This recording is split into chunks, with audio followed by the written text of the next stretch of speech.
me ngritjen e temperaturave, moti është shumë i mirë, i kthjellë.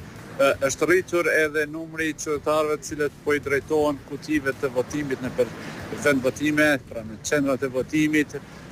Ajo që bie në sy është se një numër i madh i qytetarëve të drejtën e tyre po e ushtrojnë duke shkuar tek vendet e votimit me vetura dhe po krijojnë edhe bllokime të rrugëve për fatkeq, po edhe kolona, ndërsa unë ndodhem në Shadrvan këtu ku shumica e qytetarëve tashmë po shijojnë kafenë e mëngjesit, është ditë e diel, një pjesë e tyre kanë votuar, një pjesë pas që të kenë pirë, po besoj që do t'i drejtohen kutive të votimit. Për momentin nuk raportohet ndonjë paragjësi që do të mund të dëmtonte procesin zgjedhor. Unë kam kontaktuar kryetarin e komisionit komunal zgjedhor, zotërin Nisret Bytyçi, i cili për Radio Tugaxhinin ma konfirmoi se të gjitha vendvotimet janë hapur me kohë.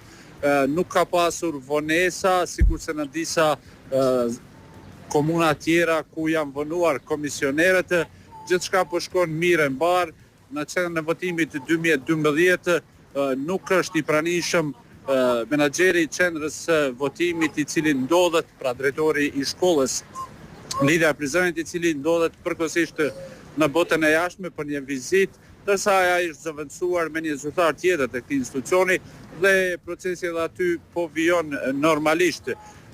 Për momentin, pra gjithçka po shkon mirë e mbar.